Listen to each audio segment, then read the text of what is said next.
Assalamu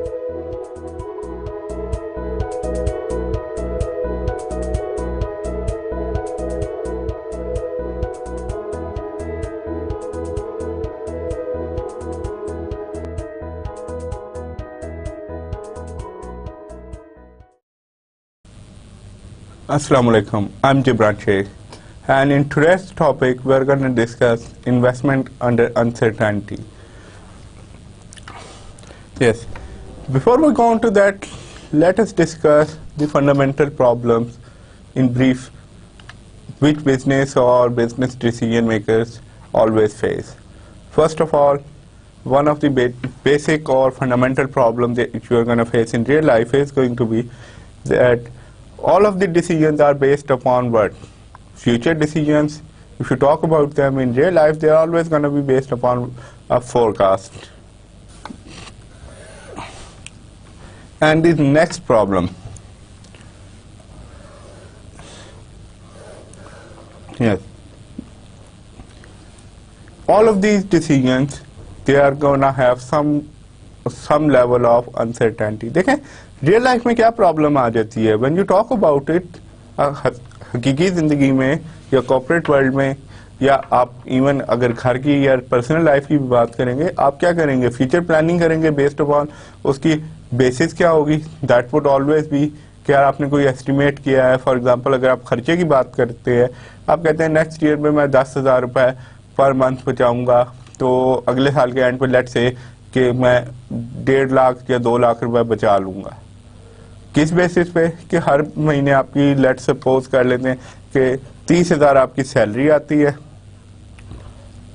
आप कहते हैं जी एक्सपेंसेस जो मेरे होने हैं they are going to be 20,000 और 10,000 आपने कहा कि जी ये मेरी सेविंग होगी। That's very good. आप कहते हैं कि अगर लेट से कि आपने अगले साल के एंड पे आपका टारगेट है कि मैंने 1.5 लाख रुपए बचाने हैं, ये आपका सेविंग टारगेट है।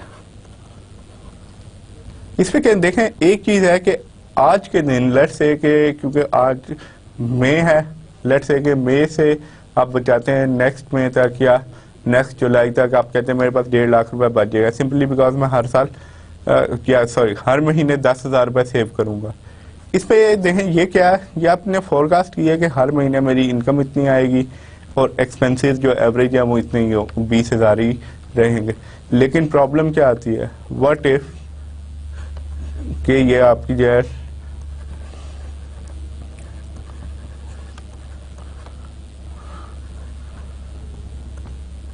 What if you lose your job.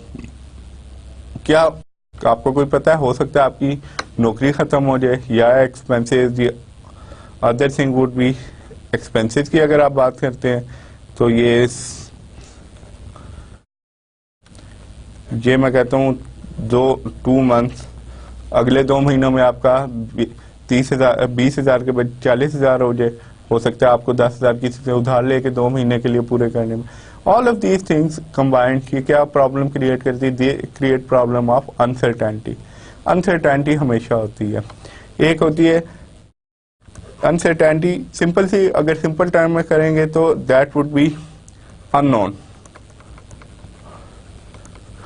आप इसके प्लान तो कर सकते हो फॉर अननोन। फॉर एग्जांपल जैसे मैंने कहा कि आपका अगले 2 महीने में 40,000 पर मंथ एक्सपेंस हो जाए किसी भी वजह से, किसी अजीब की शादी आ जाए या घर में कोई इमरजेंसी वगैरह हो जाए, that becomes a huge problem. और यही चीजें बिजनेस में भी फेस करनी पड़ती है बिजनेसमैन को या प्लानर्स को। तो क्या होता है, लेकिन when you talk about business they have to financial terms में आप इसे कैसे इनकॉर्पोरेट करेंगे या इसका इम्पैक्ट क्या होगा किस पे? आपके फाइनेंशियल डिसीजंस पे।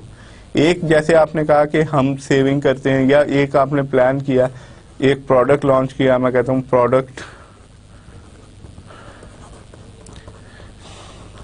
प्रोडक्ट ये लॉन्च किया, आपने कहा इसकी सेल जो है मंथली सेल इसकी जो है मैं कह देता हूं एनुअल कर देते हैं, ये होगी 1 मिलियन।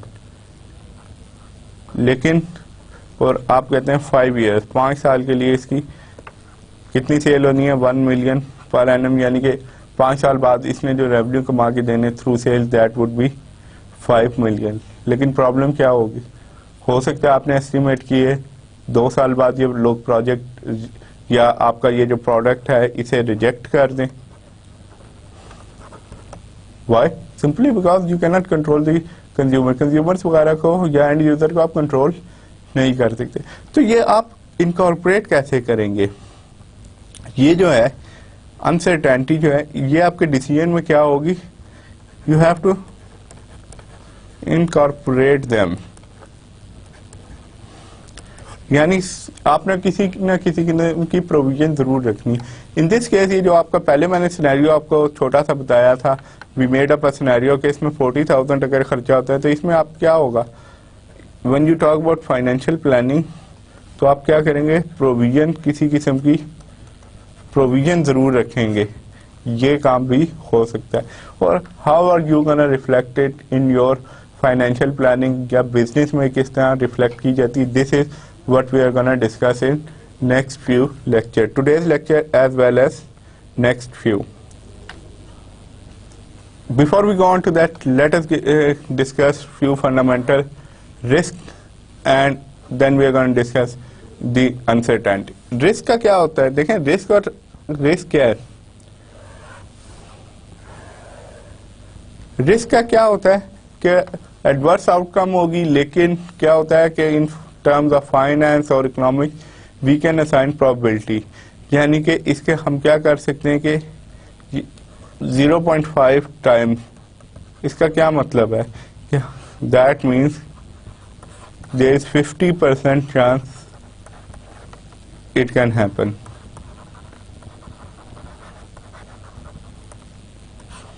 यानी कि वी आर नॉट 100% श्योर, कभी भी नहीं होते 100% एक्यूरेट भी नहीं होते एटलीस्ट, लेकिन हम कुछ ना कुछ उसके लिए वो कर देते हैं, प्रोबेबिलिटी वगैरह उसे असाइन कर देते हैं। और रिस्क क्या होता है,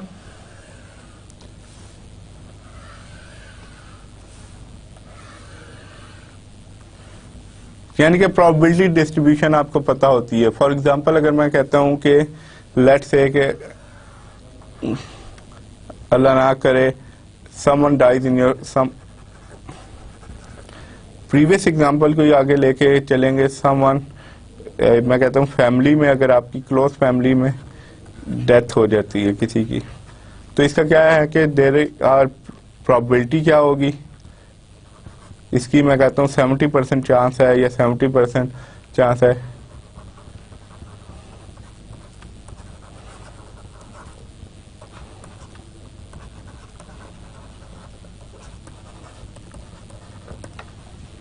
यानी कि क्लोज फैमिली में अल्लाह ना करे अनफॉर्चुनेटली किसी की डेथ हो जाती है, तो इसका क्या चांस है कि देयर आर 70% चांसेस कि आपको उधर जाना पड़ेगा और ऑन एवरेज आपका जो खर्चा होगा, let's say if you are based in Islamabad और आपको लाहौर जाना पड़ता है, तो मैं कहता हूँ कि ऑन एवरेज जो आपका खर्चा होगा दैट बी 5,000।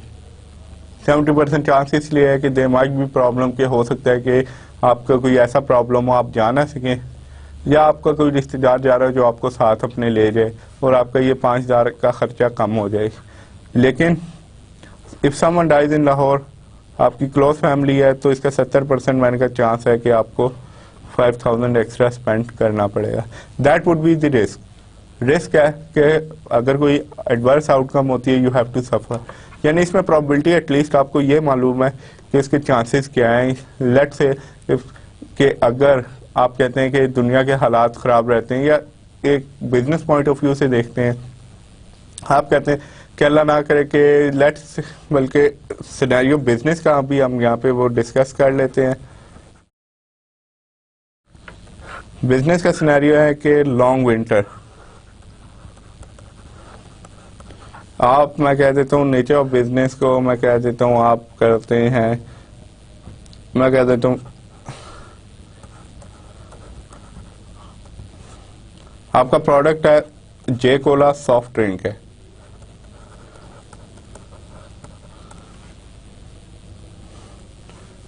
आपने जे कोला के नाम से एक सॉफ्ट ड्रिंक बनाते हैं, आपका बिजनेस है। और मैं कहता हूँ अगर लॉन्ग विंटर होती है, यानी कि सर्दी अगर बहुत लंबी हो जाती है या बहुत सवेयर होती है या लंबी हो जाती है, तो देयर आर 50% मैं कह देता हूँ चांस के आपकी सेल क्या हो जाएगी, सेल डाउन हो जाएगी।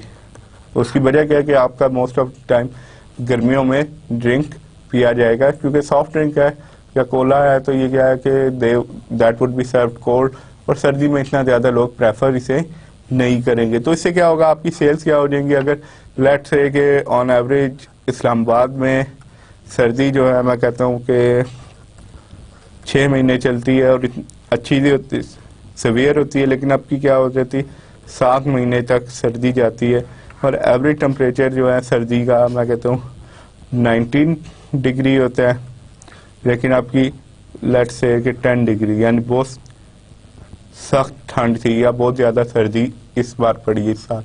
तो उससे आपका क्या होगा, सेल्स का प्रॉब्लम आ जाएगा, आपकी सेल्स डाउन हो जाएगी। उसमें क्या है 50% चांस है। उसकी वजह ये है कि 50% है, मैं कहता हूँ बेस्ड अपॉन हिस्टोरिकल डाटा के इवन सर्दियों में भी लोग जे कोला पीना पसंद करेंगे, लेकिन उस इंटेंसिटी से नहीं पिएंगे, सिंपली बिकॉज टेम्परेचर बहुत डाउन है। इस वजह से लोग हॉट ड्रिंक्स को प्रेफर करेंगे, जैसे चाय और कावा वगैरह हो गया। इसमें देखें एक चीज आप कर सकते हैं, हिस्टोरिकल डाटा की बेसिस पे, मैंने कहा कि प्रीवियस डाटा की बेसिस पे आप ये प्रोबेबिलिटी कैलकुलेट करते हैं ऑन द बेस, या फिर आप कहते हैं कि कोई और सेम नेचर का आपका प्रोडक्ट है या सेम प्रोजेक्ट है नेचर का, उससे आप क्या करेंगे, आप इसे कंफर्म कर लेंगे, या उससे आप क्या करेंगे, इसे कंपेयर करेंगे और प्रोबेबिलिटीज देखेंगे। फॉर एग्जांपल मैंने कहा कि जे कोला की अगर ये प्रोबेबिलिटी है, मैं कहता हूँ कि ये दैट इज योर कंपनी, मैंने कहा था ये यार लेट्स से कि इट वाज, ये जो कंपनी थी जे कोला ये मेरी थी, और ये आप लोगों की कंपनी है योर कंपनी, इसे मैं कह देता हूँ के कोला, सिमिलर नेचर का प्रोडक्ट है। तो इसका क्या मतलब है, अगर जे कोला की सेल 50% चांसेस है डाउन होंगी, तो आपकी भी क्या होगी, ऑलमोस्ट 50% ही चांस होगा सिमिलर, आप भी अपने उसको सिमिलर प्रोबेबिलिटी असाइन करेंगे कि अगर सर्दी लंबी होती है, टेम्परेचर 19 के बजाय 10 डिग्री होता है, तो आपकी सेल्स क्या हो जाएंगी, डाउन होंगी। हो सकता है कि लेट्स से कि आपका, क्योंकि के कोला को मैं कह देता हूँ ज़्यादा एस्टेब्लिश है, तो इसका 50% के बजाय मैं कह देता हूँ कि ये माइट बी 45% प्रोबेबिलिटी है, चांसेस आपकी सेल डाउन होगी। Now if we move forward, there is uncertainty. Yes. ये क्या होते हैं, अनसर्टेनिटी में प्रॉब्लम क्या होती है, रिस्क की जहां तक बात की थी इन टर्म्स ऑफ फाइनेंस, तो एक चीज होती है रिस्क की, आपको प्रोबेबिलिटी या चांसेस उसके अकरेंस ऑफ इवेंट, यानी कि एक इवेंट होना है उसके आपको एटलीस्ट चांसेस का पता है। जैसे इसमें था कि इसके क्या चांसेस है कि आपकी सर्दी लंबी होगी, लेट्स से कि आपने कहा कि देर आर 10% चांसेस, सपोज कर लेते हैं कि सिर्फ 10% चांस है कि 7 महीने की सर्दी होगी, और उसका क्या होगा, टेम्परेचर आपका एवरेज टेम्परेचर 19 के बजाय कितना होगा, 10 डिग्री होगा, इसके 10% चांसेस है। लेकिन अनसर्टेनिटी का क्या प्रॉब्लम होता है कि ये अनसर्टेनिटी से मुराद वो रिस्क है या रिस्क का वो फैक्टर जिसमें या पोर्शन होगा जिसमें आप प्रोबेबिलिटी असाइन नहीं कर सकते, you are to unsure to assign probability, यानी कि आपको कोई इसका अंदाजा नहीं है, इट कैन स्विंग एनीवे। इसकी एक एग्जांपल जो मैं दूंगा दैट वाज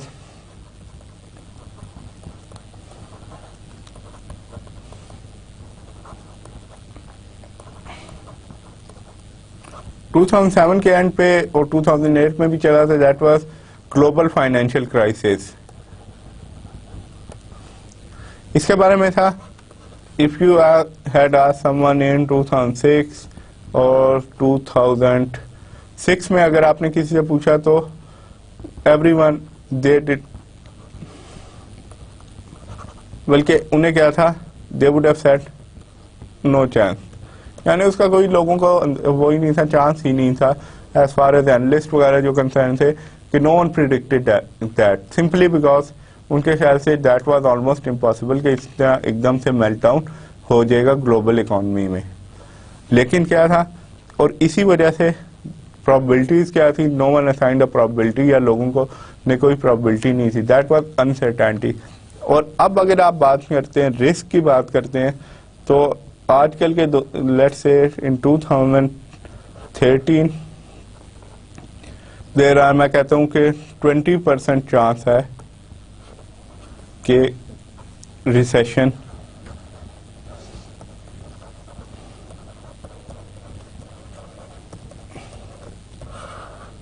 यानी कि 2013 में मैं कहता हूं कि क्योंकि स्टार्ट है तो मैं कहता हूं कि देर आर 20% चांस के इस साल के एंड पे रिसेशन हो जाएगी। ये किस पे बेस कर रहा हूं?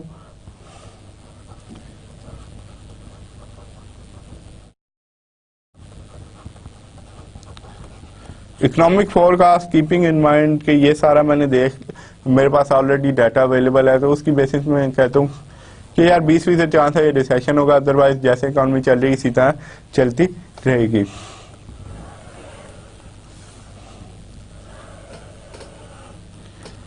अनसर्टेनिटी एग्जिस्ट क्यों करती है? क्योंकि आपके पास क्या होता है कि वो इवेंट कभी हुआ नहीं होता, या उस तरह का इवेंट आपके नॉलेज में नहीं होता, या हिस्ट्री में उस तरह का इवेंट नहीं हुआ। फॉर एग्जांपल अगर आप क्राइसिस की बात करते हैं, करंट फाइनेंशियल क्राइसिस की एग्जांपल ही दूंगा, उसमें प्रॉब्लम क्या थी कि इस तरह का एकदम से melt down people did not anticipate it. Although 97 में भी हुआ था एशियन फाइनेंशियल क्राइसिस, लेकिन नो वन प्रिडिक्टेड के लोगों को यह अंदाजा नहीं था कि अचानक से पूरी दुनिया में ये रिसेशन आ जाएगा। और इस तरह लेट्स से कि आपके पास क्या है कि कोई ऐसा वो है इवेंट ही नहीं है पास में जिससे कंपेयर करें, या आपका प्रोडक्ट यूनिक है। फॉर एग्जांपल अगर आप बात करते हैं, मैं कहता हूँ जे कोला और के कोला के बजाय मैं कह देता हूँ रेड बुल, इसका टोटली डिफरेंट नेचर है। और इसमें क्या होगा, इसके लेट्स से अनसर्टेनिटी क्या है कि आप, मैं कह देता हूँ कि सिंध में इसे लॉन्च करते हैं,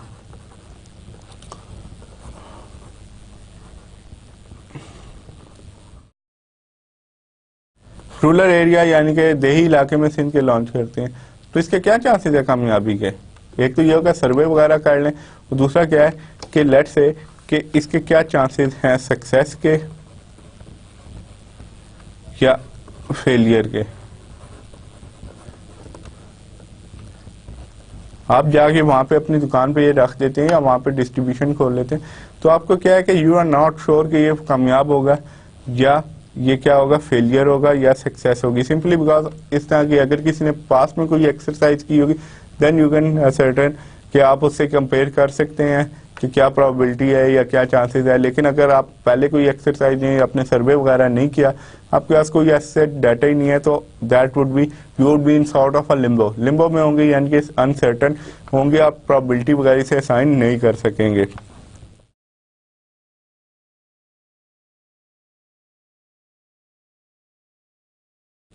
if you study this second part, इसमें जो है कि यार इसमें क्या है कि you have to develop subjective probability और इंटेलिजेंट गैस की बात की गई है।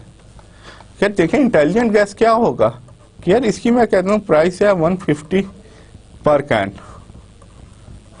वहां का अब जो एवरेज उसका है, जो इनकम है, लेट से मैं कहता हूँ उनकी जो एवरेज इनकम है उस एरिया वालों की, दैट इज लेट से 6000, और उनकी जो एवरेज इनकम ही 6000 है।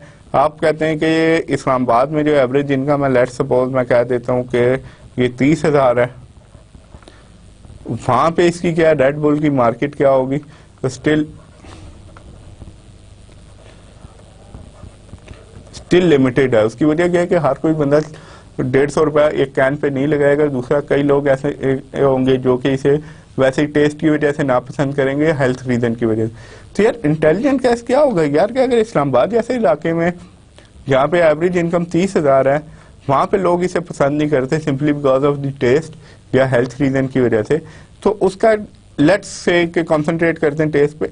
आपके ख्याल से रूरल सिंध में जहाँ पे आपकी एवरेज इनकम 6,000 है, वहां पे क्या चांसेस है कि यार लोग इसे पसंद करेंगे या लोग इसे आपकी परचेजिंग करेंगे? यार एक 6,000 जो बंदा कमाता है वो एक टाइम पे एक कैन पे 150 रुपया लगाएगा। What are the chances? Well, अगर इंटेलिजेंट कैसे होगा तो बहुत ही कम चांसेस हैं। तो दैट वुड बी, इसमें आप क्या करेंगे, प्रोबेबिलिटी असाइन करेंगे बेस्ड अपॉन दिस। ये जो है इंटेलिजेंट गैस करेंगे या थोड़ी सी अपनी अकल को आजमाएंगे और यू वुड से कि फिजिबल होगा, वेल यू कैन से कि less than let's say maximum कहता हूँ ओनली 10% चांस है सक्सेस का और 90% क्या है कि ये प्रोडक्ट वहाँ पे फेल हो जाएगा, सिंपली बिकॉज इसकी प्राइस भी बहुत ज़्यादा है और दूसरा उधर के लोगों को क्या देहात वगैरह के लोगों को क्या होगा, दे वुड रादर से कि यार ये कफ सिरप की तरह का टेस्ट है, why should we drink it. और हो सकता है कि प्रेजुडिस भी आ जाए लोगों की कि यार ये बाहर का मुल्क है, पता नहीं हलाल है हराम है, इसके अंदर क्या चीज़ है और इससे हमारे हेल्थ वगैरह के भी इश्यूज आ सकते हैं। So that is how you deal with uncertainty. और रिस्क की अगर हम बात करते हैं, इसमें जो लास्ट लाइन है इसमें हमने क्या कहा है, very important, that's why it's in red. Risk और अनसर्टेनिटी को हम ज्यादातर क्या करते हैं, इंटरचेंजेबली यूज करते हैं, यानी कि रिस्क को हम कहते हैं, सिंपल सी बात है कि मैं कह देता हूँ रिस्क इज इक्वल टू, यानी कि ये दोनों एक ही चीज है, रिस्क और अनसर्टेनिटी एक ही। सिंपली उसकी वजह क्या है कि लास्ट पार्ट में जो मैंने कहा है कि हम क्या करेंगे, सब्जेक्टिव सी प्रोबेबिलिटी उसे असाइन करके अनसर्टेनिटी से उसे क्या कर देंगे, we would change it into risk. For example Red Bull की शुरू में जब आप फेलियर सक्सेस पे ये सोच रहे थे कि यार ये फेलियर होगा ये सक्सेस होगा, क्योंकि आपके पास प्रोबेबिलिटी वगैरह नहीं असाइन की थी, तो आपने क्या कहा कि दैट यू वर अनसर्टन। लेकिन आफ्टर दिस ये जो थोड़ा सा और डाटा हमने लिया कि इस्लामाबाद से कंपेयर किया, इनकम लेवल को देखा और उसका कल्चर वगैरह की डिस्कशन की, उसके बाद आपने कहा वेरी फ्यू चांसेस, यानी कि 10% चांस है कि सक्सेस होगा, 90% चांस है फेलियर का। तो अब ये क्या होगा, we have change sort of uncertainty को हमने किस में चेंज कर दिया, we have change it into risk. Typology of risk, कितने टाइप्स है रिस्क की, वेल एक जो है market risk, then you have credit risk, ये दोनों को मिलाएं तो that become your financial risk बन जाता है। लिक्विडिटी रिस्क है, operational risk and all of these. इसमें देखें मार्केट रिस्क क्या है कि मार्केट में आपका प्रॉब्लम आ जाए, क्रेडिट रिस्क के क्रेडिटर्स वगैरह का इशू आ जाए कोई, लिक्विडिटी रिस्क ऑलरेडी हमने डिस्कस किया था लास्ट लेक्चर सीरीज में भी। ऑपरेशनल रिस्क क्या होगा, आपके प्रोडक्ट्स वगैरह को या ऑपरेशन आपके क्या हो जाए, कंटिन्यू ना हो सके, डैमेज हो जाए या क्लोज हो जाए। लीगल रेगुलेटरी रिस्क, कानून चेंज हो जाए, फॉर एग्जांपल रेड बुल की एग्जांपल लेते हूँ मैं, रेड बुल की के गवर्नमेंट बैन कर देती है इसे सिंपली बिकॉज उस पर कहती है हेल्थ कंसर्न है।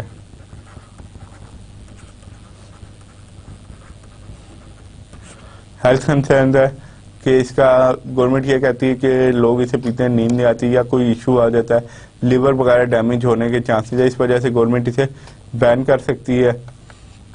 ये क्या होगा, लीगल या रेगुलेटरी रिस्क होगा।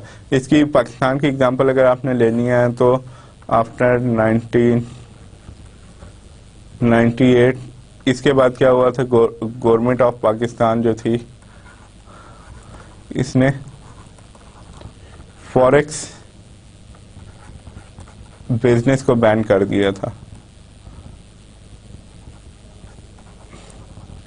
8वीं धमाकों के बाद 28 मई के बाद उन्होंने क्या किया था, फॉरेक्स बिजनेस को बैन कर दिया था और आपके डॉलर रिजर्व वगैरह या फॉरेन करेंसी अकाउंट्स फ्रीज कर दिए थे। ये क्या होगा, रेगुलेटरी रिस्क का गवर्नमेंट के पास पावर होती है रेगुलेशन चेंज करके या कानून चेंज करके, ये आप पे you have to keep in mind कि आपको हमेशा ये रिस्क होगा।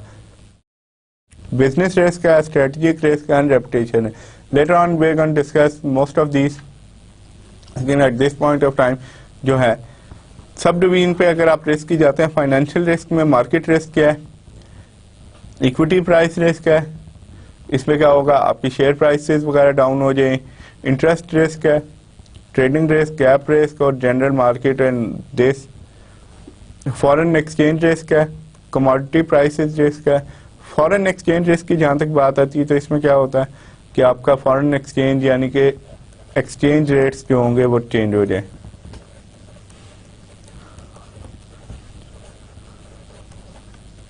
लेट्स से कि आप डॉलर जो है यूएस डॉलर, मैं कहता हूँ आज सपोज कर लेते हैं 75 रुपीज़ का है, एक्सचेंज रेट है 75 रुपीज़ टू 1 यूएस डॉलर, और आपने कितनी है किसी को पेमेंट करनी है 1 मिलियन यूएस डॉलर्स की, ठीक है। यानी इसका क्या मतलब होगा, 75 मिलियन की आपने इन टर्म्स ऑफ PKR आपने पेमेंट करनी है। लेकिन प्रॉब्लम ये होती है कि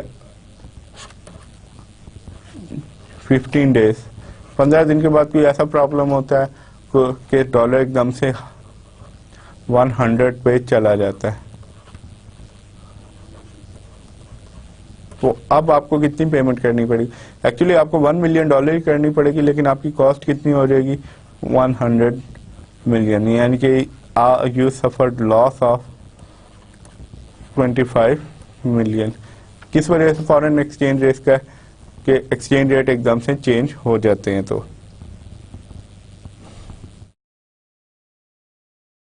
क्रेडिट रिस्क में है, ट्रांजैक्शन रिस्क है, portfolio concentration, issue risk, issuer risk और counterparty risk. At this point of time I am not gonna go into details, क्योंकि वो आपके टॉपिक से थोड़ा डिविएट हो जाएगा। Now we gonna discuss. देखें, ये तो थे बिजनेस से रिलेटेड रिस्क थे, एक बिजनेस को कितने। अब प्रोजेक्ट के रिस्क की हम बात करेंगे, क्योंकि हमने पहले शुरू से जो हम लेके चल रहे हैं दैट इज कि हम कैपिटल बजटिंग के लिए जो भी वो होता है उसमें हम क्या कर रहे हैं, वे ट्रीटिंग अ प्रोडक्ट और जो भी आपने नया वो शुरू करना है, वेंचर शुरू करना है, हम उसे क्या कहते हैं कि ये प्रोजेक्ट के तौर पे हम ट्रीट करते हैं। यानी कि एक प्रोजेक्ट है जिससे आप पॉजिटिव एनपीवी प्रोजेक्ट्स हम लेंगे तो उसमें क्या होगा।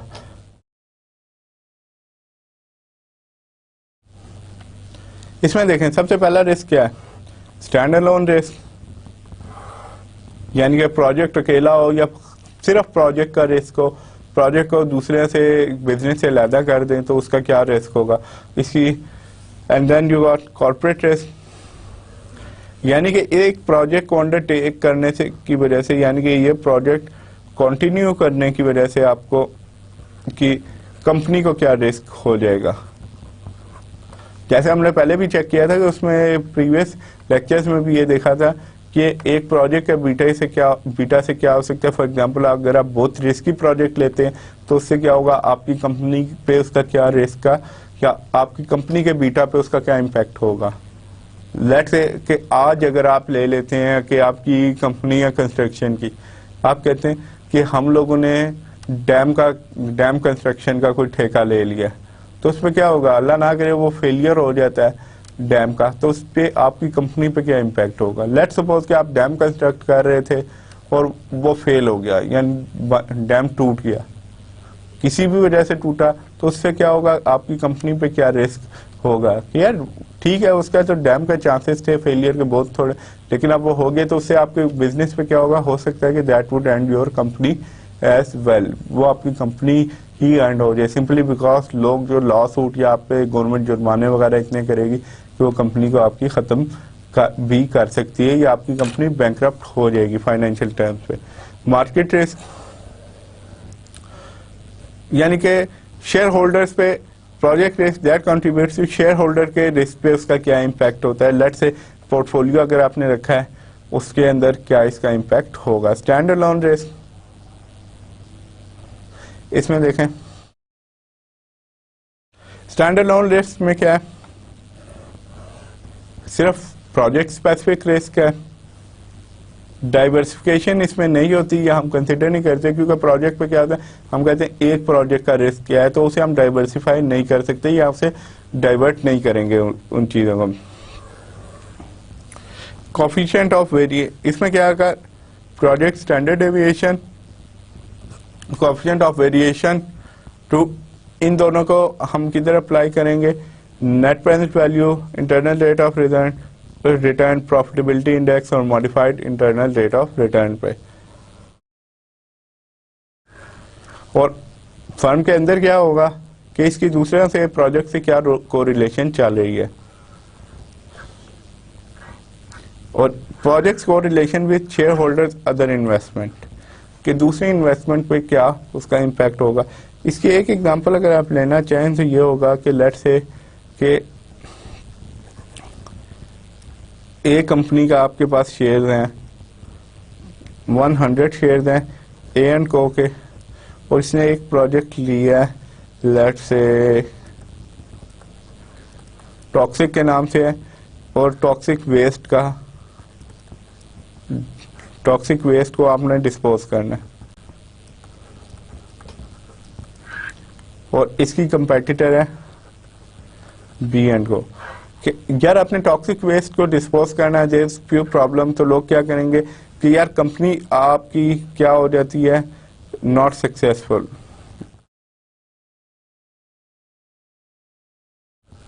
यानी कंपनी आपकी सक्सेसफुल नहीं रहती इस प्रोजेक्ट। तो उससे क्या होगा कि आपके ए एंड को के शेयर्स जो थे, लेट्स से कि इसमें आपकी टोटल इन्वेस्टमेंट जो थी 100 की थी, ये कम हो के कितनी रह जाती है, दैट ओनली कम्स अराउंड, यानी कंपनी की आधी वैल्यू फाइन्स वगैरह और दूसरी वजह से ख़त्म होगी। यानी कि आप उसकी नेटवर्थ कितनी रहेगी है, 50 रहेगी। जबकि बी एंड को पे भी आपने 100 लगाए थे, लेट्स से कि दोनों कंपेटिटर से ये जो 50 का इसका लॉस ऑफ बिजनेस था, ये किधर चला गया, इसके पास चला गया और इसकी वैल्यू 50 से प्लस होगी, यानी इसकी नेटवर्थ कितनी होगी, 150।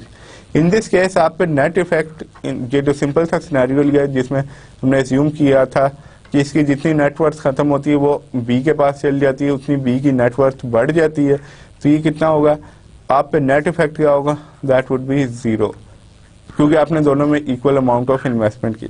लेट्स से कि अगर मैं ये इन्वेस्टमेंट चेंज कर देता हूँ, इसे मैं कहता हूँ rather than 100 your investment was 200, तो ये क्या होगा, इसका जितना भी लॉस होगा और यहाँ पे आपने जो इन्वेस्टमेंट की थी 50 होगी, तो इसका क्या होगा, दैट वुड हाफ हो जाती है, 25 हो जाएगी। तो इसमें जो इसकी वैल्यू इधर आएगी, दैट वुड नॉट बी, यानी एंड रिजल्ट क्या होगा, नॉट 0 नहीं होगा, थोड़ा बहुत पॉजिटिव ही होगा इसका इम्पैक्ट। तो ये क्या होगा, ये आपकी आपस में शेयर होल्डर्स या पोर्टफोलियो में जो उन्होंने कंस्ट्रक्ट किया उसमें इस प्रोजेक्ट की क्या कोरिलेशन होगी या इस प्रोजेक्ट का क्या इम्पैक्ट होगा नेट वेल्थ पे। स्टैंडर्ड लोन रिस्क में देखें, जितना फ्लैटर होगा, ये डिस्ट्रीब्यूशन कर्व है आपके पास नॉर्मल डिस्ट्रीब्यूशन का, देखें जितना ये लेट्स से कि ये आपका क्या है कि एक किस्म का जितना बड़ा इसका ये जो हम्प सा बनता है, दिस एरिया, ये जो कर्व में है, जितना ज्यादा ये बड़ा होगा, ये जितना फ्लैट होगा, if you look at it that is quite flat, उतना बड़ा आपकी ये क्या होगी, स्टैंडर्ड डेविएशन सिग्मा होता है इसका। तो ये क्या होगा, जितनी ज्यादा स्टैंडर्ड डेविएशन होगी उतना ज्यादा रिस्क या स्टैंडर्ड लोन रिस्क होगा। सपोज करते हैं कि ये आपका प्रोजेक्ट, इसे मैं कह देती हूँ जो पिंक कलर का है, ये जो है प्रोजेक्ट पिंक है, और मैं एक और प्रोजेक्ट लेता हूँ रेड के नाम से। ये थोड़ा सा हम इसे थोड़ा सा मैं सपोज कर लें इसकी, let me correct it, that would do. Suppose कर लेते हैं कि बेल शेप्ड है। इसमें देखें प्रोजेक्ट रेड जो है इसका ये क्या होगा, क्योंकि ये डिस्ट्रीब्यूशन इसकी प्रीवियस उसकी देखें यहाँ से यहाँ पे आ रही है, पॉइंट इसे मैं कह देता हूँ ए और ये पॉइंट बी, इनका गैप अगर आप चेक करें दैट इज क्वाइट लार्ज। जबकि रेड प्रोजेक्ट का क्या है एज कम्पेयर टू दिस, अगर ये इक्वल होता है, जो कि मुझसे नहीं बना simply because of not using I am using the pen, तो इसमें क्या है रेड प्रोजेक्ट का क्या होगा, ये जो है दैट इज स्मॉल, इसका सिग्मा या स्टैंडर्ड डेविएशन जो है ये इसकी क्या है, स्मॉल है। इसका क्या मतलब है कि जो भी आउटकम है between point C and point D के दरमियान में है, सी और डी का फासला, इन दोनों का गैप ए बी से कम है, तो इसमें क्या होगा, जो भी आपकी आउटकम्स है वो इधर इस एरिया में लाई करती हैं, तो इसमें यानी कि सेंटर पॉइंट से के ज्यादा करीब है। देखिए जितना आप सेंट्रल, ये जो हमने कहा ये पॉइंट मैं कह देता हूँ ओ है, इसके जितना दूर जाते जाएंगे उतना आपका रिस्क यानी कि आउटकम। इसकी एक एग्जांपल मैं आपको देता हूँ कि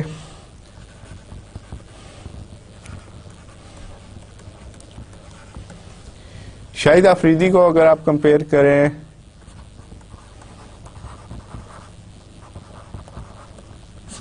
सचिन तेंदुलकर से, तो इन दिस के शाहिद अफरीदी की परफॉर्मेंस को ही हम बात कर रहे हैं इन टर्म्स ऑफ बैटिंग। बहुत एक्सप्लोसिव प्लेयर है लेकिन उसकी परफॉर्मेंस क्या है, दैट इज नॉट कंसिस्टेंट। अगर for example he can hit let's say he can make on a given day 100 बना लेगा ऑन 50 बॉल्स, बहुत तेजी से, यानी कि 50 बॉलों पे वो सेंचुरी बना लेगा। जबकि तेंदुलकर की हम बात करते हैं तो मैं कहता हूं कि ऑन एवरेज ही मेक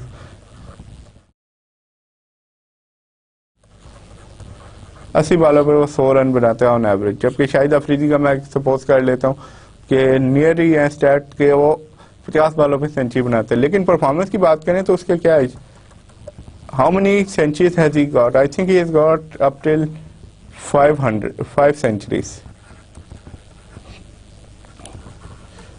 अब तक उसने 5 सेंचुरियां बनाई है, जबकि तेंदुलकर की कितनी है, ही ऑलमोस्ट गॉट 50 प्लस, यानी 50 से भी ज्यादा उसकी वनडे में। वे टॉकिंग अबाउट वनडे की सेंचुरी है। तो उसकी वजह क्या है, तो अगर इनकी डिस्ट्रीब्यूशन का बनाए तो उसकी परफॉर्मेंस क्या होगी कि आप काफी हद तक छोटी से कह सकते हैं कि उसकी परफॉर्मेंस क्या होगी कि एवरेज उसकी क्या है, दैट इज ऑलमोस्ट 40 प्लस में है। और शाहिद अफरीदी की अगर एवरेज बैटिंग एवरेज की बात करें that would be something like 20s में होगी। आई थिंक 20, लेट्स सपोज कर लेते हैं कि इसकी 20 है। तो इसका क्या मतलब है कि इसकी ही इज मोर अनप्रिडिक्टेबल। तो उसका ग्राफ बनेगा तो that would be like pink वाला होगा।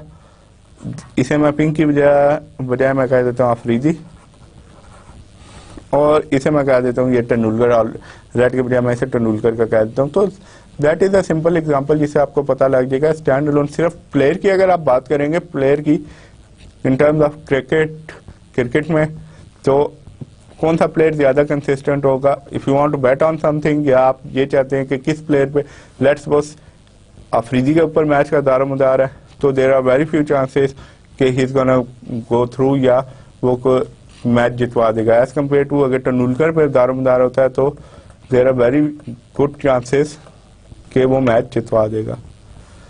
वाई? बिकॉज उसकी पास्ट परफॉर्मेंस या उसकी परफॉर्मेंस का ग्राफ बहुत कंसिस्टेंट है।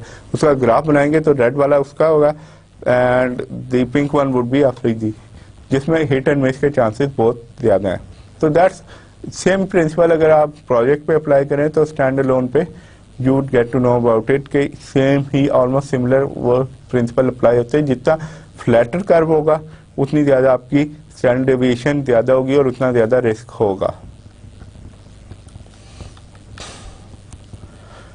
Corporate risk with in firm क्या होगा, क्या ये project how much of risk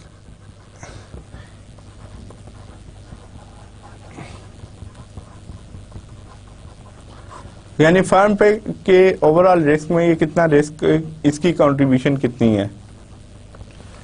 इसमें क्या होता है, क्योंकि ये when you talk about firm तो इसमें क्या होगा, मोर देन वन प्रोजेक्ट होगा।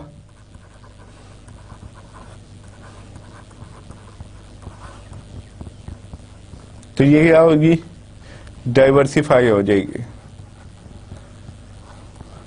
यानी कि एवरेज हो जाती है। यानी कि आपके पास 6 प्रोजेक्ट हैं, एक बहुत रिस्की है, बाकी 5 बहुत कम रिस्क है, तो ऑन एवरेज उनका क्या हो जाएगा, तो रिस्क उसका भी ओवरऑल रिस्क फर्म का कम हो जाएगा। कोरिलेशन ऑफ कि इनकी क्या पॉजिटिव कोरिलेशन है यानी कि और नेगेटिव कोरिलेशन, लेटर अभी हम we gonna discuss that in detail कि क्या कोरिलेशन क्या बनाता है और इसे मेजर कैसे करते हैं कॉर्पोरेट बीटा से, ये इक्विटी बीटा ये कैसे होता है, रिग्रेशन के through. You can if you run regression with respect to, और एक तरफ आपने रिग्रेशन रन करने के लिए आपके पास मार्केट रिटर्न होंगे, उसे आप रिग्रेस करेंगे रिस्क फ्री पे और कंपनी के रिटर्न्स को देखेंगे, तो you get to know about the market beta या बीटा का आपका निकल आएगा। नेगेटिव कोरिलेशन हमेशा याद रखें +1 होगी और -1, मैक्सिमम जो जाती है प्लस और -1।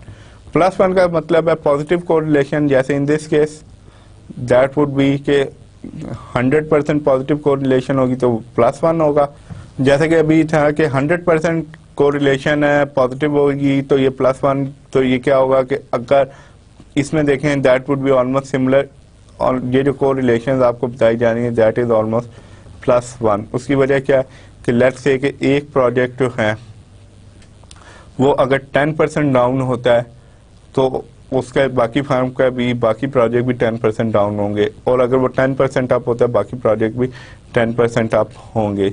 इसमें देखें दैट इज़ वन थिंग कि दैट वुड बी, अगर ये पॉजिटिव कोरिलेशन होगी, लेट्स से कि ये जो प्रोजेक्ट है वो अगर यहाँ से ये सपोज करता हूँ ये प्रोजेक्ट अगर 20% डाउन हुआ है तो बाकी प्रोजेक्ट भी कितने होंगे, वो भी 20% डाउन हो जाएंगे। That would be your positive correlation. और नेगेटिव कोरिलेशन क्या होगी, एक प्रोजेक्ट अगर डाउन जा रहा है तो दूसरा अप होगा, यानी ऑपोजिट साइड पे they would be moving on opposite end, और in this case they are moving in the same direction. इसमें डायरेक्शन सेम होगी, नेगेटिव कोरिलेशन में डायरेक्शन डिफरेंट होगी या ऑपोजिट होगी। मार्केट रिस्क की अगर आप बात करें तो इसमें क्या है,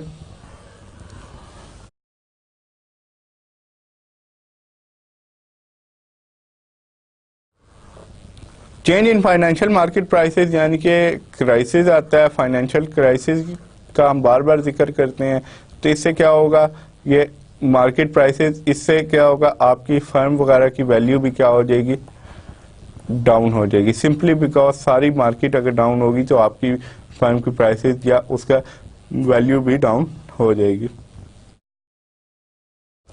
इंटरेस्ट रेट रिस्क क्या है, इंटरेस्ट रेट रिस्क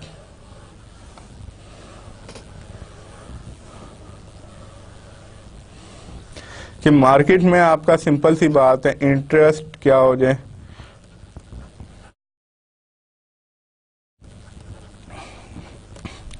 देखें अगर आपका रिस्क फ्री रेट मैं कहता हूं इंक्रीज हो जाता है तो उससे क्या होगा, दैट वुड मीन कि आपका मार्केट इंटरेस्ट रेट क्या हो जाएगा, वो भी बढ़ जाएगा। If you remember last previous lectures में हमने ये डिस्कस किया था रिस्क फ्री रेट वगैरह का, और मार्केट रिस्क और इन्फ्लेशन वगैरह से रिलेटेड जब हम डिस्कशन कर रहे थे उसके अंदर ये चीज़ I think that came up.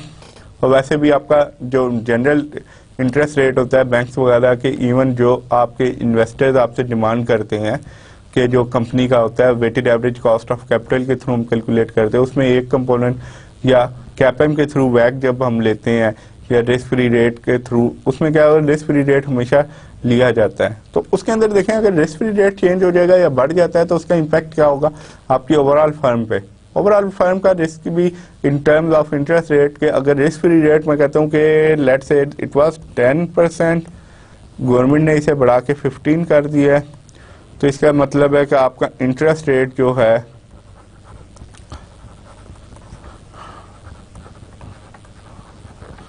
अब अगर आप इंटरेस्ट रेट लोन लेते हैं तो वो भी कितना हो जाएगा, एटलीस्ट 5% से इंक्रीज होगा, ये एटलीस्ट।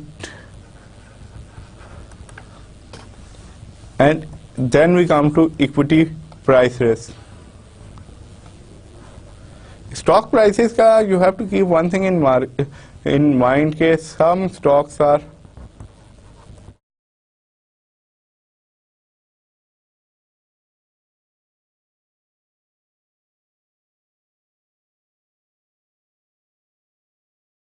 कुछ स्टॉक आपके ऐसे होंगे जो ओवर वैल्यू होंगे, कुछ स्टॉक क्या हो जाएंगे आपके अंडर वैल्यू होंगे। इससे प्रॉब्लम क्या होती है, अगर आपकी फर्म का स्टॉक ओवर वैल्यू है तो आपकी फर्म की वैल्यू जो होगी, टोटल वैल्यू जो होगी ये क्या हो जाएगी, इंक्रीज हो जाएगी, और अगर अंडर वैल्यू है तो ये क्या हो जाएगी,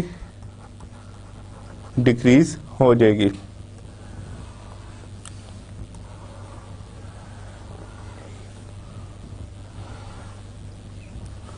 इसमें देखें अगर आपकी फर्म का मार्केट बीटा हम कहते हैं, ये जो बीटा हम लेते हैं कि आपकी मैं कहते देता हूँ योर फर्म का जो बीटा है, आपकी फर्म का बीटा जो है 0.9 जो है, यानी बहुत रिस्की है, और मार्केट अगर डाउन होती है 10%, तो इसका क्या मतलब है आपके स्टॉक की प्राइसेस या आपकी कंपनी के स्टॉक की प्राइसेस कितने % डाउन हो जाएगी, 9% डाउन हो जाएंगी।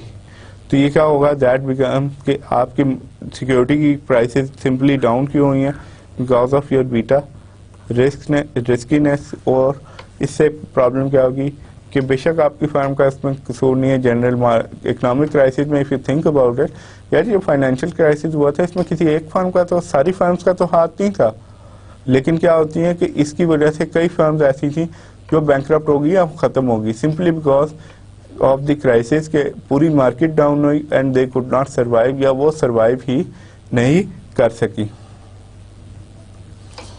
Foreign exchange risk,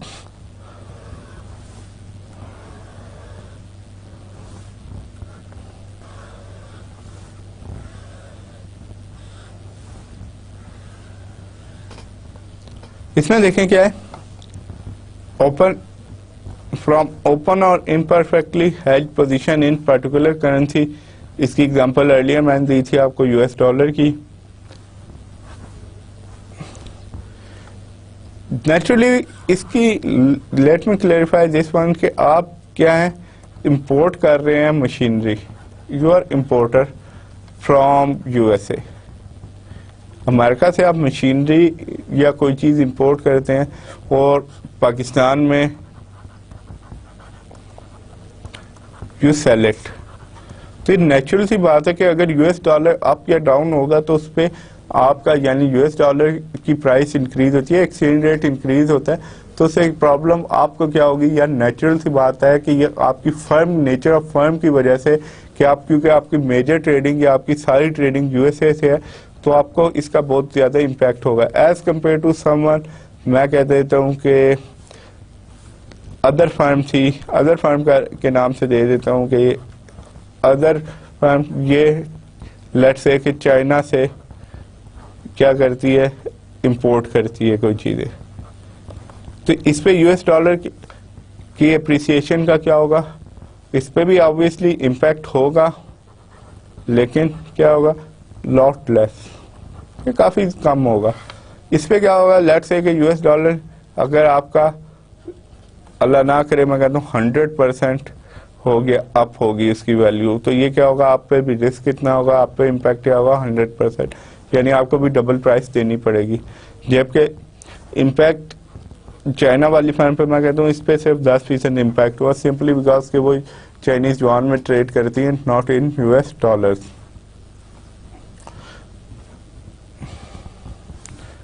commodity price risk क्या है,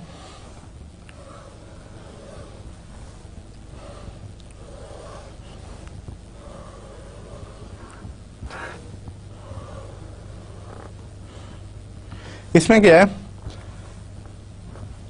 ये काफ़ी ज़्यादा फॉरेन एक्सचेंज रिस्क और इंटरेस्ट रेट रिस्क से काफ़ी डिफर करती है। उसकी वजह क्या है, commodities are traded in market which the concentration of supply in the hand of you supplier, ये वो बात होती है कि आपके कुछ सप्लायर है कमोडिटीज़ के या मार्केट में, और वो क्या कर सकते हैं कि दे कैन होल्ड कर सकते हैं, यानी ज़ख़ीरा अंदोज़ी कर सकते हैं, या artificially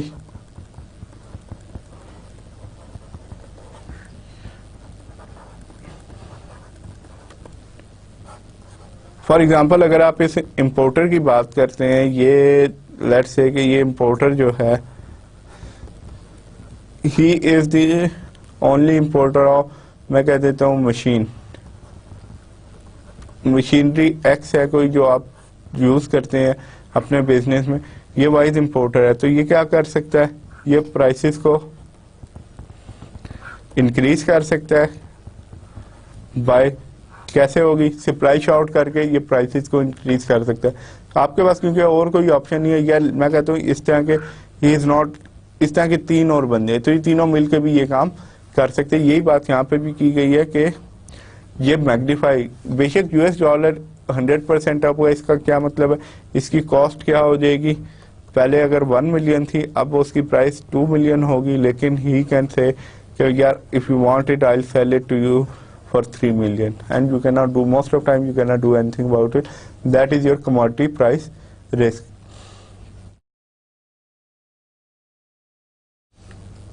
Okay, now we are going to talk about market risk in detail little bit.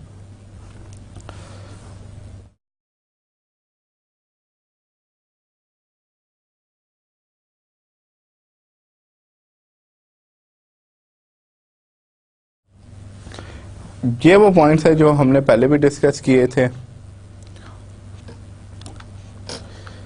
लेकिन जहां तक बात आती है in capital budgeting for purpose of capital budgeting, तो इसमें क्या होता है, थियोरेटिकल चीजें भी हैं, क्योंकि थ्योरी फाइनेंशियल थ्योरी है जो कि हमें कुछ कहेगी, और in real life the answer might be different या course of action might be different. लेकिन विच रिस्क टू यूज, कौन सा रिस्क यूज किया जाए, दैट इज वन थिंग। कि प्रोजेक्ट के यार इवेल्युएशन आपने करनी है, क्या प्रोजेक्ट का स्पेसिफिक रिस्क यूज करें या मार्केट रिस्क यूज करें, या दूसरा क्या है कोई और रिस्क के फैक्टर यूज किया जाए। तो इन दिस केस सबसे पहली चीज जो है ये, that is a major question. इसमें क्या है कि थ्योरेटिकली स्पीकिंग या फाइनेंशियल थ्योरी आपको क्या कह रही है, दैट इज कि मार्केट रिस्क यूज किया जाए simply because it effects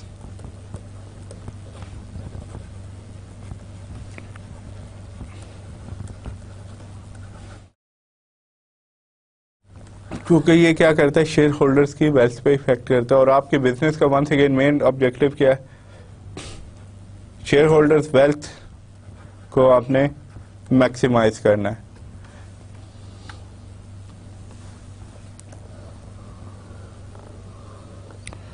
corporate risk क्या है कि risk of interest to other stakeholders. दूसरे कॉर्पोरेट रिस्क में क्या होगा, दूसरे स्टेक होल्डर्स इसमें आ जाएंगे, जैसे क्रेडिटर्स हैं, सप्लायर्स, एम्प्लॉइज। या स्टैंड अलोन रिस्क यूज किया जाए, जो कि अब स्टैंड अलोन रिस्क की जहां तक बात आती है बहुत इजी है कंप्यूट करना, सिंपली बिकॉज एक प्रोजेक्ट का you can always determine it virtually same as corporate and market risk for most firm. यार ज्यादातर फर्म्स में क्या होगा कि जैसे पहले भी हमने बात की थी कि ये क्यों होगा सेम होगा, सिंपली बिकॉज प्रोडक्ट लाइन क्या होंगी,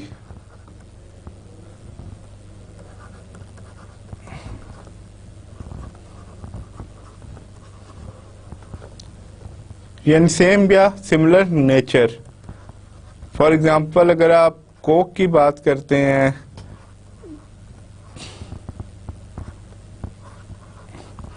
यानी कोका कोला की बात करें तो इसके क्या होगी, प्रोडक्ट लाइन क्या होगी, सारे सॉफ्ट ड्रिंक्स ही मैन्युफैक्चर करेगा, कोक कोई कॉफी वगैरह तो मैन्युफैक्चर नहीं करेगा। तो इस वजह से क्या होगा, मार्केट रिस्क और क्या होगा corporate risk, they would be same as project risk. Project risk और उसकी वजह यह भी होती है कि इनके ज्यादा पोर्टफोलियो का अगर आप देखें, प्रोडक्ट लाइन देखें, ज्यादा डाइवर्सिफाई भी नहीं, सिंपल सी बात, 4-5 इनके मैक्सिमम प्रोडक्ट 5 या 6 होंगे, दैट वुड वेट। लेकिन if you talk about some other companies जिसमें क्या जिसकी क्या आपके फॉर एग्जांपल लेट सपोज कि एक कंपनी है जिसने आपकी ऑयल एंड घी इंडस्ट्री में या कंज्यूमेबल्स में उसने इन्वेस्टमेंट की हुई है, उसके साथ वो इलेक्ट्रिकल इक्विपमेंट भी बना रही है, मोटरसाइकिल भी बना रही है, थिंग लाइक दैट। तो उसमें क्या होगा, that would B stand alone risk might be different from the corporate risk and market risk. That is जैसे मैंने कोक की एग्जांपल ली, उसमें क्या होगा, प्रोडक्ट रिस्क और ये सारे ऑलमोस्ट इक्वल होंगे, जबकि let's say if you talk about Pakistan, एक एग्जांपल लेता हूँ, हबीब ऑयल मिल्स। ये क्या है, हबीब ऑयल मिल, इनका बेसिक बिजनेस क्या है कि कुकिंग ऑयल वगैरह या कुकिंग ऑयल में ये घी वगैरह मैन्युफैक्चरिंग ये करते हैं। इसके साथ they have got motorcycle, bike भी ये मैन्युफैक्चर करने लगे हैं।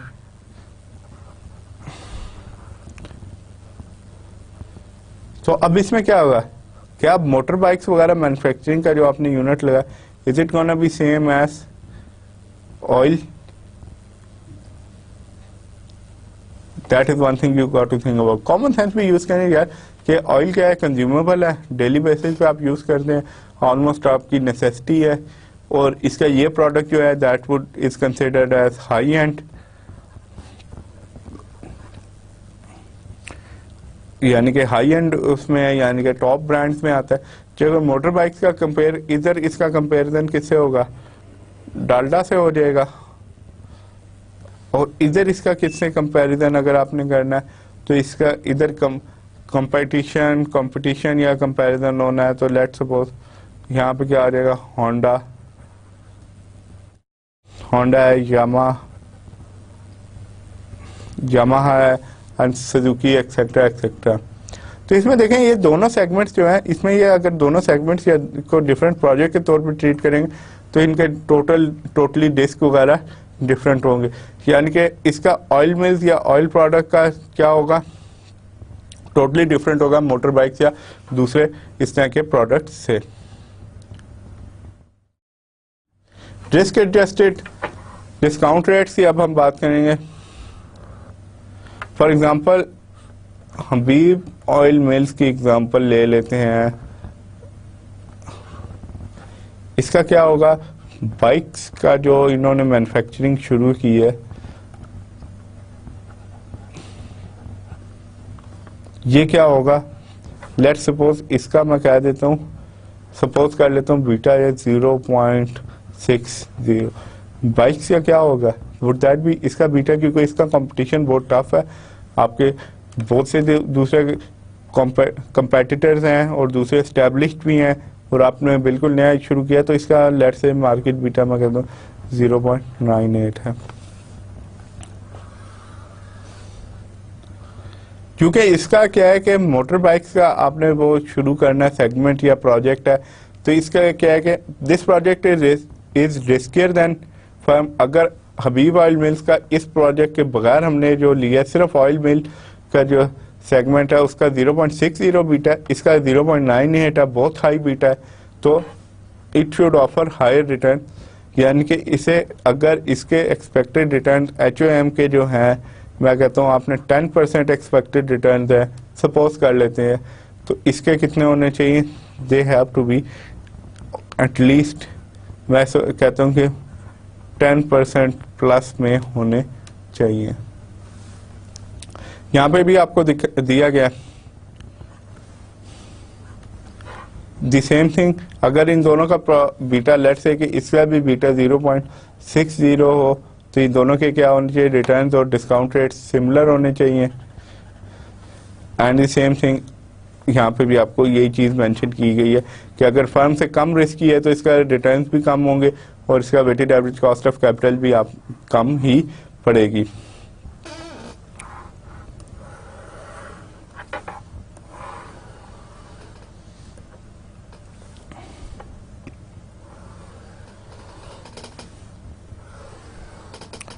यस, यू हैव टू, इसे देखें वैक को एडजस्ट करने से बेहतर क्या है, better to adjust the project cash flows rather than adjusting weighted average cost of capital for project specific risk. इसमें क्या करना चाहिए, जैसे इसमें ऊपर भी यही पॉइंट दिया गया है, estimated project beta and adjust it for leverage taxation। If you remember MBA और RBA की एग्जांपल आपको दी गई थी जिसमें क्या किया था, हमने बीटा को एडजस्ट किया था। और इसमें एनालाइज जब आप करते हैं स्टैंड अलोन रिस्क को, you have to keep few things in mind.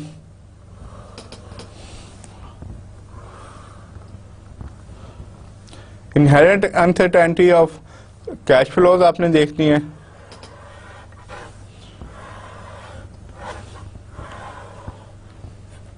इसमें आपने क्या देखना है, कोरिलेशंस है विद अदर प्रोजेक्ट्स, नेचर है of NPV, probability distribution 10 project, ये लेटर हम डिस्कशन करेंगे। लेकिन एज फार एज देखें इसमें क्या टेक्निक्स कौन कौन सी हम यूज कर सकते हैं, sensitivity analysis, scenario analysis, Monte Carlo simulation, accounting break even and present value break even। Sensitivity analysis,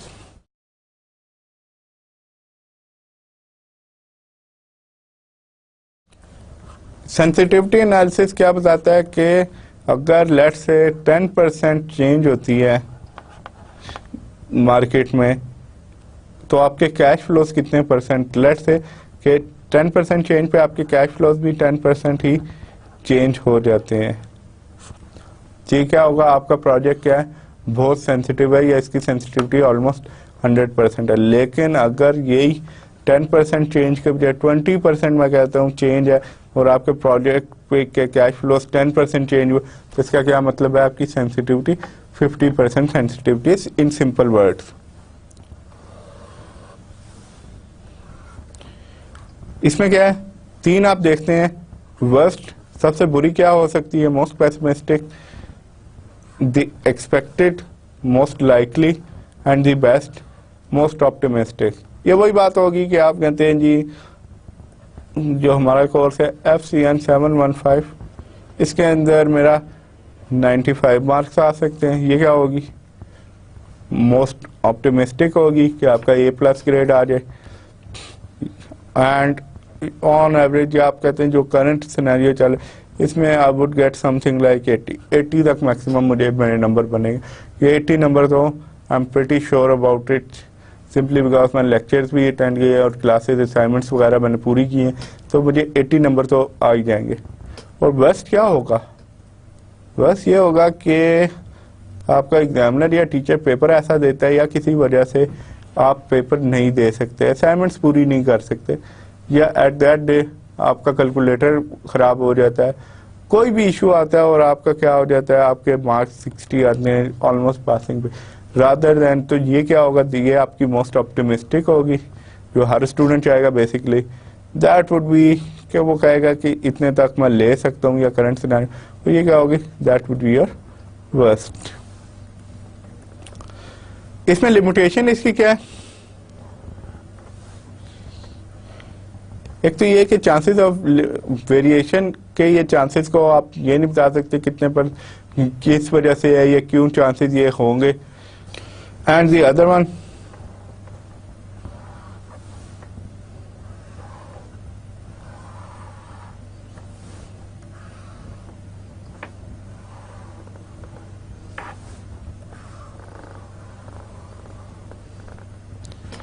जबकि कैश फ्लोज की प्रोबेबिलिटी को आप असाइन कर सकते हैं, वो किस तरह देखेंगे और उसे क्वांटिफाई कैसे आप करते हैं, we are gonna look at it that as well. 2 steps होते हैं। First, depending upon chances of occurrence, occurrence के चांसेस क्या है पर्टिकुलर कैश फ्लो एस्टिमेट्स के, और उसकी प्रोबेबिलिटी क्या है। जैसे मैंने पहले भी हमने कहा था, क्योंकि हम अनसर्टेनिटी को रिस्क में लेके आते हैं, क्योंकि हमने बिजनेस पॉइंट ऑफ व्यू से यार एक बात ध्यान में रखें आप लोग हमेशा कि you have to express everything in numbers. Numbers में आपने एक्सप्रेस करनी है। अनसर्टेनिटी का इशू क्या है? क्योंकि आप नंबर्स में उसे एक्सप्रेस नहीं करते थे सिंपली बिकॉज आपके पास क्या होता है कि you do not have sufficient data. तो आप उसके लिए क्या करेंगे? प्रोबेबिलिटी जनरेट करेंगे, सब्जेक्टिव प्रोबेबिलिटी, जैसे रेड बुल की एग्जांपल दी थी, उस पर आपने प्रोबेबिलिटी जनरेट की बेस्ड अपॉन द डाटा के टेस्ट वगैरह को मद्देनजर रखते हुए, और उसके साथ क्या आपने देखा income level and so on so fourth. और आपने क्या किया? उस अनसर्टेनिटी को प्रोबेबिलिटी असाइन की, चांसेस असाइन किए, और उसे क्या कर दिया आपने?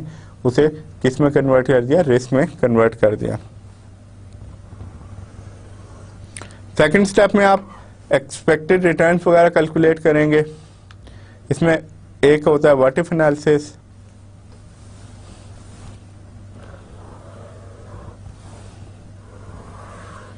ये वही बात है कि अदर थिंग्स यानी दूसरी चीजें अगर कांस्टेंट है, फॉर एग्जांपल आपकी मार्केट में कितने % चेंज है और आपके कैश फ्लोज पे कितने % चेंज है, वेरिएशन आती है।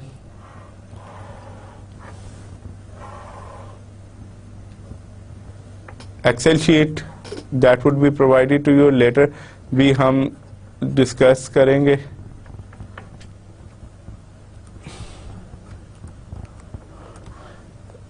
सिमुलेशन वगैरह जो हैं जिस टॉपिक में हम देखेंगे at, but you would be provided an Excel sheet जिसमें आप देखें, और लेटर ऑन हम कंस्ट्रक्शन भी इसकी देखेंगे कि कैसे होती है। एक्सेल में सॉल्वर फंक्शन के थ्रू ये कैलकुलेट करेंगे। वंस अगेन डेमोन्स्ट्रेशन वगैरह जब we are gonna go through it, then we are gonna look at it. देखें सेंसिटिविटी एनालिसिस में क्या होगा? Percentage changes delta always stand for, इसे हम डेल्टा कहेंगे, और ये स्टैंड फॉर चेंज, ये हमेशा जब भी आपको दिया गया होगा जाएगा इकोनॉमिक्स वगैरह में, इवन फाइनेंस पे भी हम इसे क्या करते हैं, we take it as coefficient of change, यानी कितने percent in terms of percentages कितनी चेंजेस है। रेवेन्यूज की अगर आप बात करेंगे, new revenues minus old divided by old revenues, ये आपको परसेंटेज चेंजेस दे देंगे। और नेट प्रेजेंट वैल्यू के भी यही प्रिंसिपल अप्लाई करेंगे and you find the change. To find percentage drop in due to 1% drop in revenue, क्या होगा, percentage change in net present value divided by percentage changes in revenues।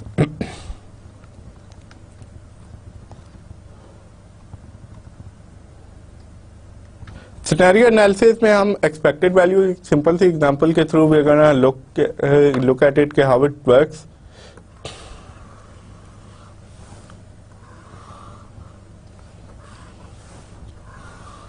देखें एक scenario में analysis में क्या होगा, एक ही सिनेरियो होगा, उसे हम डिफरेंट या देयर आर 2 और 3 डिफरेंट आउटकम्स, उसे हम क्या करेंगे, प्रोबेबिलिटी वगैरह असाइन करेंगे।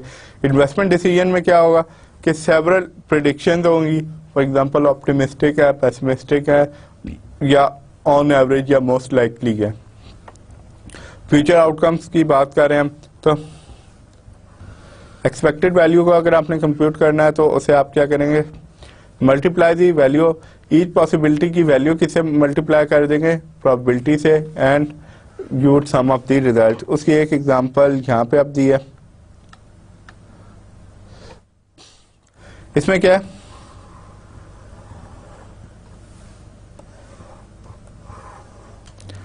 आपके कैश फ्लोज क्या होंगे, न्यू वेंचर कोई आपने नया प्रोडक्ट या नई दुकान खोली है या नया सेगमेंट खोला, उसके कैश फ्लो के क्या चांसेस है, कैश फ्लो किस तरह एस्टिमेट किए जा सकते हैं, वो डिपेंड करेंगे किस पे, competitor decides to open in same area. क्या कि अगर आपका कंपेटिटर भी उसी एरिया में, या आपका जो बिजनेस का कंपटीशन है, लेट्स से कि आपने क्लोथिंग की शॉप, या मैं कह देता हूँ फास्ट फूड कह देते हैं,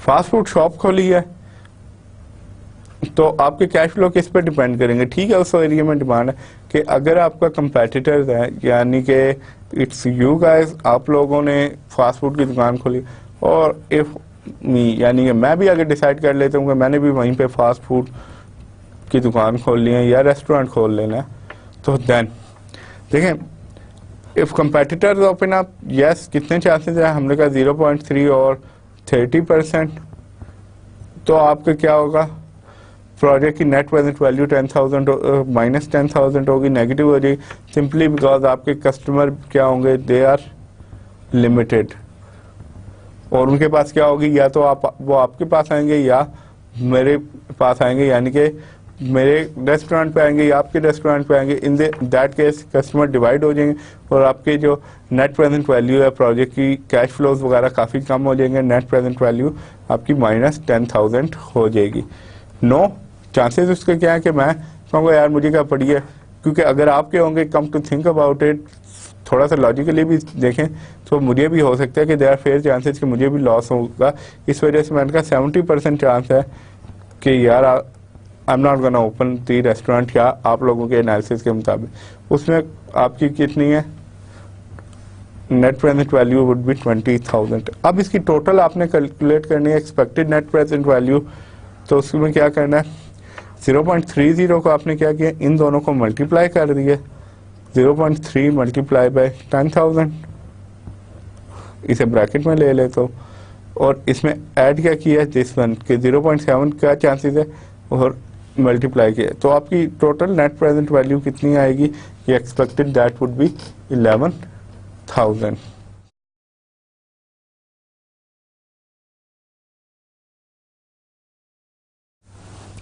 ये क्या होता है, this are called scenario analysis.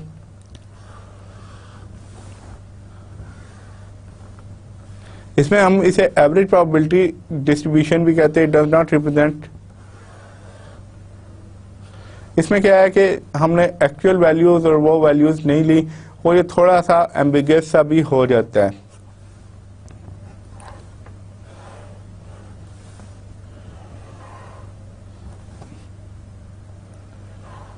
ये क्या है कि अगर हम इस प्रोजेक्ट को नेक्स्ट टाइम रिपीट करेंगे तो हमारी नेट प्रेजेंट वैल्यू या हमारी आउटकम ये रहेगी। सिंपल सा डिसीजन है, इसमें भी डिसीजन रूल्स आर सिंपल के अगर नेट प्रेजेंट वैल्यू पॉजिटिव होती है तो आपको प्रोजेक्ट एक्सेप्ट कर लेना चाहिए। और इसमें क्या है प्रॉब्लम्स, इसमें क्या है सिनेरियो एनालिसिस के not be repeated resulting in sizeable, यानी कि प्रोजेक्ट को अगर आप दोबारा रिपीट नहीं करेंगे तो लॉसेस होंगे आपके, सब्जेक्टिव है। और ये आपके पास पास डाटा वगैरह नहीं होता। समटाइम इट सो हैपेंस कि ये प्रीवियस सिनेरियो में देखे हो सकता है if I have got a larger chain, और मैं क्या करूंगा कि बिसाइड्स द लॉसेस आप लोगों के नज़दीक अगर, क्योंकि मैंने पहले कहा था if you look at this example, इसमें क्या था कि क्योंकि अगर आपको लॉस होगा तो देयर आर चांसेस कि मुझे भी काफ़ी ज़्यादा लॉस होगा, सिंपली बिकॉज कस्टमर बेस छोटी सी है और उसमें काफ़ी ज़्यादा कंपटीशन हो जाएगा। इन दैट केस क्या है कि you have to keep one thing in mind कि देयर माइट बी प्रॉब्लम। इसके साथ प्रॉब्लम क्या हो सकती है? हो सकता है कि if I have got larger chain तो मैं क्या करूं, बिसाइड माई लॉसेस मैं सिर्फ ये रेस्टोरेंट इसलिए ओपन करूं just so you could suffer losses, ताकि आपके लॉसेज हो और आप क्या करें कि आपके बिजनेस पे नेगेटिव इफेक्ट हो। अल्टीमेट ऑब्जेक्टिव यही होगा, थोड़े अरसे में I run you out of town, एक फ्रेज यूज होती है, यानी कि आपका बिजनेस को क्या हो जाए, कोलैप्स हो जाए या ख़त्म हो जाए। सिनेरियो एनालिसिस में एक्सपेक्टेड वैल्यू की अगर आप बात करें, इसमें क्या है एक्सपेक्टेड वैल्यू के लिए आपने क्या करना है, worst case scenario, best case scenario वगैरह का जो हमने प्रीवियसली भी डिस्कस किया था। इसमें क्या होता है, base case as probability of, इसमें जो एक चीज हम लेते हैं कि बेस केस जो हमने कहा इसकी हमने प्रोबेबिलिटी कितनी लेते हैं, टिपिकली 50%, और दूसरों की क्या करते हैं 25% इन्हें असाइन कर लेते हैं। और they might be more than 3, यानी ज्यादातर हम जनरली हम कहते हैं बेस्ट होगा, मोस्ट लाइकली होगा या वर्स्ट होगा। मोस्ट लाइकली का मतलब ये है कि सबसे ज्यादा इसके चांसेस होंगे, लेकिन क्या है कि एक्सपेक्टेड, इसका फार्मूला क्या है, लाजमी नहीं है कि एक और चीज ध्यान में रखें कि इन तीन के अलावा भी सिनेरियोस हो सकते हैं। देयर माइट बी 4 और 5 different outcome, that is the formula.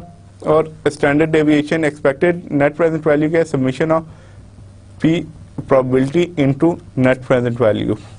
और स्टैंडर्ड डेविएशन इसकी कैलकुलेट करनी है तो क्या होगा, स्टैंडर्ड डेविएशन और सिग्मा से जो रिप्रेजेंट की जाती है of net present value is equal to square root of probability of NPV minus expected net present value square.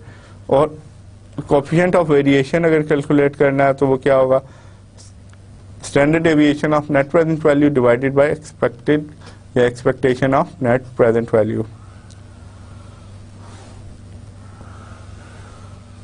वैसे आप क्या करेंगे, कोएफिशिएंट ऑफ वेरिएशन जब आप कैलकुलेट करते हैं तो आप क्या एक्चुअल में क्या करेंगे, you would B comparing it with average variation या दूसरी एवरेज वेरिएशन से कैलकुलेट करेंगे कि दूसरे प्रोजेक्ट की एवरेज वेरिएशन क्या है और इस प्रोजेक्ट की एवरेज वेरिएशन क्या है, और इसका मकसद बेसिकली क्या होगा ताकि आप इसे डिटरमिन कर सकें कि इसमें वेरिएशन ज़्यादा है या दूसरे प्रोजेक्ट्स में वेरिएशन ज़्यादा है। इसमें एक छोटा सा आपके पास ये सिनेरियो दिया गया है, इसमें देखें ये क्या, उमर जो है ये मैगजीन कितने का ले सकते हैं, एक स्टॉल शुरू कर रहा है और उसमें क्या है कि मैगजीन अगर वो परचेज करता है 15 रुपए का एक मैगजीन लेता है, 25 का बेच देता है एट एंड ऑफ वीक। लेकिन इसका चांस क्या है कि अगर बेशक वो 10 रुपए कमा रहा है, अगर वो मैगजीन बिकते नहीं है तो क्या होगा, वो क्या हो जाएंगे, ऑब्सोलीट हो जाएंगे और उनकी कोई वैल्यू नहीं होगी। इसमें देखें उसने एस्टिमेट जो किया probability distribution, demand per unit 10 होगी इसकी क्या चांसेस है, 20% है, 15 होगी इसके 55% चांसेस है, 20 होगी इसके 25% चांसेस है। उमर का क्या प्रॉब्लम क्या है कि इसने एक चीज लेनी है कि कितना उसे लेना चाहिए, यानी कि किस लेवल पे उसका प्रॉफिट मैक्सिमाइज होगा। इसमें हमने कहा सीजनल वेरिएशन या डिमांड की कोई इस तरह के अदर थिंग्स जो है, जो हमने पहले भी कहा था, वो दे रिमेन कांस्टेंट। और इसके आप क्या चाहते क्या है, या उमर चाहता क्या है कि कितने क्वांटिटी ऑर्डर करें जिसका आप पे क्या होना चाहिए, प्रॉफिट या कैश फ्लोस मैक्स हो उसके। We can solve it. देखिए इसमें हमने पे ऑफ टेबल एक बनाया है। इसमें देखें प्रोबेबिलिटी दी है, एक्सपेक्टेड वैल्यू हमेशा क्या होगी 1 होती है, सिंपली बिकॉज हमने इन सारों प्रोबेबिलिटीज को जब ऐड किया दैट कम्स टू 1। इसमें देखें हमने क्या बनाया कि इस टेबल को कंस्ट्रक्ट किया कि नंबर ऑफ मैगजीन बॉट,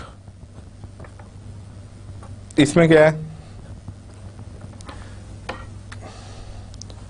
पे ऑफ मैगजीन क्या है, नो सेल। अगर कोई सेल नहीं होती इसका क्या मतलब है, लॉस कितने का है, 15 रुपए का है। तो अगर सेल होती है तो एक तो प्रॉफिट कितने का है, 10 रुपए का है। इसमें देखें कि मैगजीन कितने, नंबर ऑफ मैगजीन है, और इसे कितना होगा 10 मैगजीन बिकते हैं तो उससे 100 रुपए का प्रॉफिट है। एंड अगर 15, इसमें देखिए 10 मैगजीन बिके हैं देन ही वुड हैव 100, ठीक है। अगर वो कितने नंबर ऑफ 15 लेता है और उसे बिकते कितने, उसके 10 बिकते हैं, तो उसे क्या होगा 25 रुपए प्रॉफिट होगा, सिंपली बिकॉज उसके कितने मैगजीन जाया जाएंगे, यानी उसने 15 परचेज किए हैं, ठीक है, और इसे 10 बिके हैं तो 5 मैगजीन का क्या होगा, इसे लॉस होगा, ठीक है। अगर इसे मल्टीप्लाई करेंगे तो ये कितना आ जाएगा 75 रुपए का उसे लॉस हो जाएगा, और 10 मैगजीन बेचने पे उसे 100 रुपए प्रॉफिट हुआ था और 75 क्या होगा, लॉस हो गया। तो टोटल उसके पास कितने पैसे रह जाएंगे, 25 उसके पास पैसे, यानी 25 रुपए उसके पास टोटल बचेंगे। और एट द सेम टाइम अगर वो 20 परचेज करता है और बिकते कितने हैं, 10 बिकते हैं, तो I would erase this to make it simpler. ये टेबल की जो कंस्ट्रक्शन है देखें, यहाँ पे ये है कि अगर उसने परचेज भी 10 ही किए हैं, बिके भी इसके 10 ही हैं, तो उसके 100 का प्रॉफिट हो गया। परचेज उसने 15 किए हैं, बिके 10 हैं, तो जैसे यहाँ पे कैलकुलेशन की थी कि उसके 5 मैगजीन अनसोल्ड हैं जिसपे उसे लॉस कितना हुआ है, 15 रुपए पर मैगजीन, 75 रुपए का लॉस हुआ है, 100 रुपए प्रॉफिट था, तो टोटल उसका प्रॉफिट या कितना रह जाएगा, 25 रुपए रह जाएगा। और एट द सेम टाइम अगर उसने 20 परचेज किए हैं, बिके कितने हैं, 10 बिके हैं, 10 किए जाएंगे, जाया जाएंगे, और उसे लॉस टोटल कितना हो जाएगा, उसने कमाया 100 रुपए और 150 रुपए उसका क्या हो जाएगा, लॉस है उसका 150। वाई 10 मैगजीन अनसोल्ड है, 15 रुपए का एक मैगजीन है, 150 रुपए का उसे टोटल लॉस है, और 10 मैगजीन बेचने पे उसे 100 रुपए का प्रॉफिट हुआ है, तो टोटल उसके पास नेट कितना रह जाएगा कैश फ्लो एक्चुअल में, या प्रॉफिट की बात करें तो दैट वुड बी ओनली -50, यानी कि ओवरऑल लॉस ही होगा। इसी तरह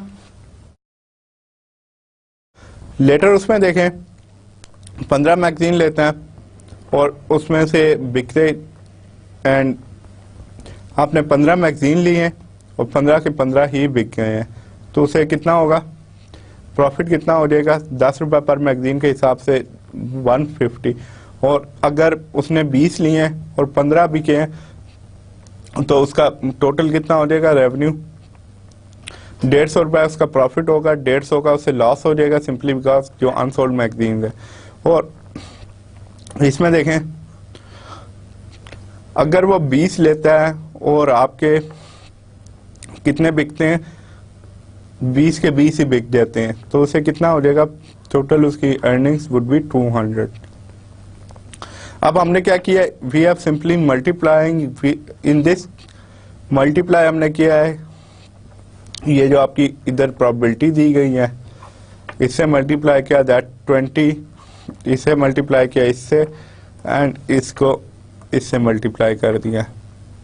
we did the same thing, respective probability से इसे इन्हें मल्टीप्लाई किया, and then we have got this कि अगर 10 मैगजीन्स वो परचेज करता है तो उसके पास टोटल अर्निंग या चांसेस क्या है उसके टोटल रेवेन्यूज के, दे वुड बी 100। 15 लेता है तो 125 होंगे, और अगर 20 लेता है तो उसका 81 होगा। इसमें देखें best strategy as far as this is concern, best strategy या बेस्ट आउटकम क्या होगी या प्रेफर उसे करना चाहिए कि अगर वो 15 मैगजीन लेता है तो उस पर आप उसका प्रॉफिट क्या है या रेवेन्यूज क्या है, they are maximum. So rather than buying 10 और 20 he should concentrate on buying 15 magazine, क्योंकि उस पर बेस्ड अपॉन दीज प्रोबेबिलिटी से distribution 15 is the best quantity. And that's it from me. इंशाल्लाह in next lecture we can take this little bit further, एक आध और simple सी example करेंगे, एंड इन नेक्स्ट लेक्चर इंशाल्लाह वी कैन डिस्कस प्रोबेबिलिटी की से रिलेटेड ही बात करेंगे, लेकिन in context of decision tree analysis. Decision tree से रिलेटेड हम वो करेंगे, हाउ इट इज़ कंस्ट्रक्टेड, इसके एडवांटेजेस क्या है, और how it is useful in practical scenario, या उसमें कितना यूजफुल होगा। And that's it from me now. Have a nice day and take care of yourself. अल्लाह हाफ़िज़।